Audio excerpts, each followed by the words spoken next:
सभी कहते हैं भगवान निराकार है, निराकार है, वो दिखाई नहीं देता। मेडिटेशन लावें, मेडिटेशन करते हैं, क्या कर रहे हो? भगवान प्राप्ति का प्रयत्न कर रहे हैं। और थोड़ा गजब हो, जब भगवान निराकार बताओ और फिर उसको ढूंढने के लिए तुम प्रयत्न कर रहे हो, कोई साधना कर रहे हो। जैसे शेख फरीद जी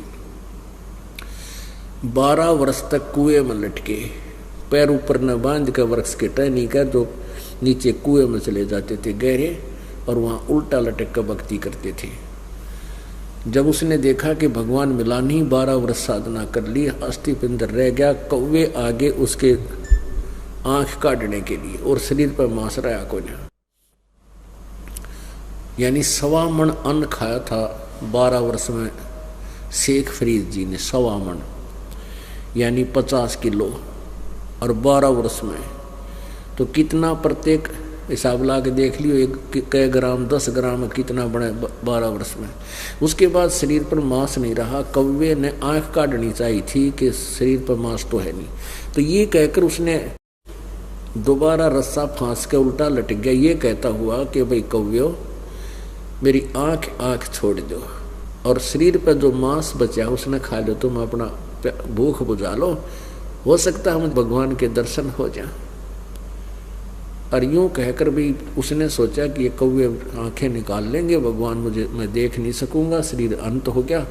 और कौवें से बचने के लिए वो फिर लटक गया नीचे रस्से के साथ। तो वहां बुरी तरह फूट फूट कर रोने लगा कि हे प्रभु, शरीर अंत होने को आ गया, तेरे दर्शन हुए नहीं। परमेश्वर पूर्ण ब्रह्म जो सबका मालिक है, कबीर जी सतलोक से आए और उस रस्से को पकड़कर बाहर खींचने लगे। अब शेख फरीद जी ने सोचा कोई शरारती आदमी है और तेरे साथ मजाक कर रहा है। कहने लगा भाई, शेख फरीद कहने लगा, ए भाई मुझे छोड़ दे, मेरे साथ मजाक मत कर, मैं अपना काम कर रहा, तू अपना काम कर। परमेश्वर ने कहा कि क्या काम कर रहे हो? कि मैं परमात्मा के दर्शनार्थ साधना कर रहा हूँ। तो भगवान ने कहा कि मैं हूँ वो परमात्मा, मैं ये खड़ा, मैं भगवान हूँ, मैं अल्लाह अकबर हूँ, मैं पूर्ण ब्रह्म हूँ। शेख फरीद कहता है कि मजाक मत कर भाई, छोटी मुंह बड़ी बात मत कहे, भगवान दिखाई थोड़ा ही देता है, वो तो बेचून है, निराकार है। अब परमात्मा बोले, भले आदमी एक बात बता, एक तरफ तो तू कह रहा है कि मैं भगवान के दर्शनार्थ, उसके दीदार के लिए साधना कर रहा हूँ, और दूसरी तरफ तू कह भगवान निराकार, वो दिखाई थोड़ा देता, फिर क्यों डले ढो रहा है कुएं में? कहते इतनी बात सुनते ही उसकी बुद्धि के सारे नट सीधे हो गए, वो उल्टे फिट करा के तो सीधे हो गए। और तेरा गजब हो, ये सचमुच एक तरफ तो कह रहा हूँ भगवान निराकार है, फिर उसके दीदार के लिए, दर्शन के लिए डले ढो रहा हूँ।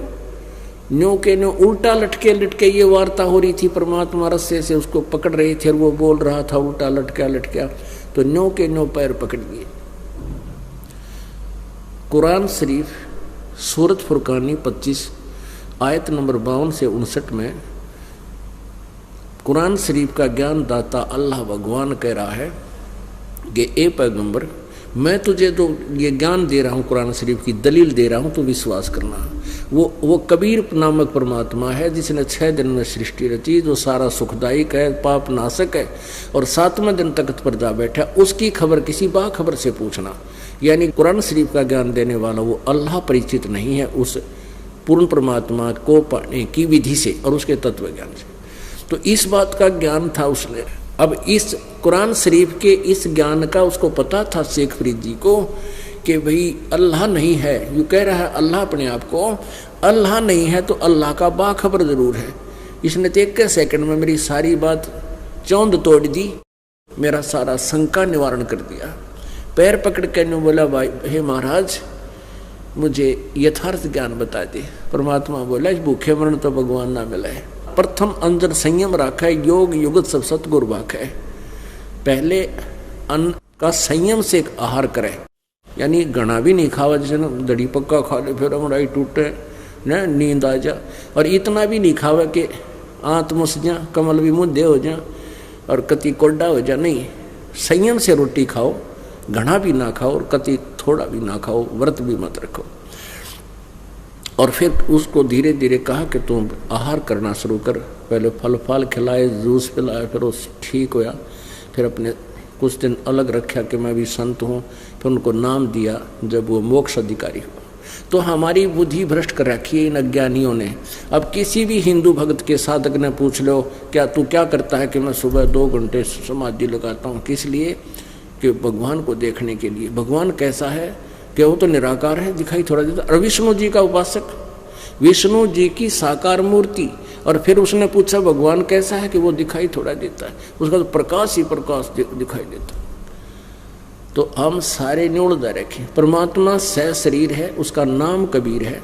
और हमारे जैसा हमरे ही होनिहार है, हमारा सृजनहार, जिन महापुरुषों ने परमात्मा को देखा। तो वो भगवान स्वयं यहाँ आते हैं। ऋग्वेद मंडल नंबर 9 सूक्त नंबर 86 और मंत्र नंबर 26-27 और ऋग्वेद मंडल नंबर 9 सूक्त नंबर 82 मंत्र 1, 2, 3। ऋग्वेद मंडल नंबर 9 सूक्त नंबर 96 मंत्र 16 से लेकर 20 तक। और भी बहुत जगह ऋग्वेद मंडल नंबर 9 सूक्त नंबर 20 का मंत्र नंबर 1 में कि वो कबीर देव परमात्मा ज्ञान देने के उद्देश्य से सतलोक से अपने निज धाम से चलकर वो ऊपर के मुक्ति धाम में 3रे स्थान पर रहता है।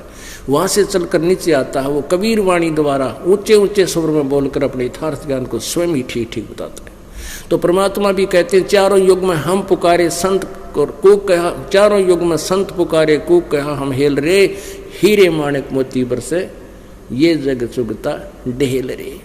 हम तो इतना सुंदर ज्ञान देते हैं,